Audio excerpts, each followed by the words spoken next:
Devi saking kelas 11 AKL 3. Corona, barang cilik ora katon moto. Aku ora ngerti kowe iku apa. Tekamu amung gawe sengsara. Mula kabeh manungsa kudu waspada. Corona, kapan anggenmu bisa lunga? Cukup semene anggonmu nyusahake. Para manungsa katon sengsara amarga kowe teka ing kene. Kadadeyan kang diwiwiti saka Wuhan, kang mrambat ing negara liyan, nganti kabeh dadi korban. Mula kita kudu jaga kesehatan. Para manungsa kudu nerapake jaga jarak lan manut aturane. Lahir lan batin kudu dikatekake, amarga sehat iku larang regane. Assalamualaikum warahmatullahi wabarakatuh.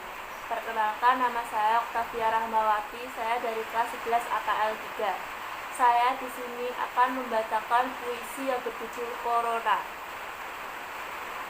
Corona kabeh diwiwiti saka Wuhan, banjur sumebar ing negara liyane, ngluwihi wates lan jabatan, kanthi manungsa bingung anggane golek pangan. Dina-dina kebak kuwatir lan gelisah, padongan sing paling apik wis diucapake.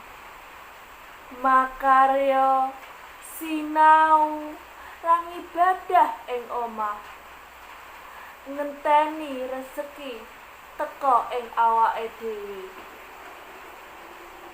Marang bangsa bersatu kanthi bangga, kabeh bisa bantu miturut kabisan.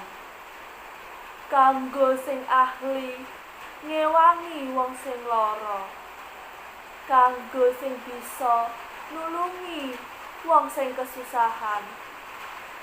Dumateng dokter lan perawat, matur suwun kanggo upaya sing kebak resiko lan pengorbanan. Dumateng para sukarelawan, matur suwun kanthi dedikasi. Pungkasane uga kita njaluk patulung marang Gusti.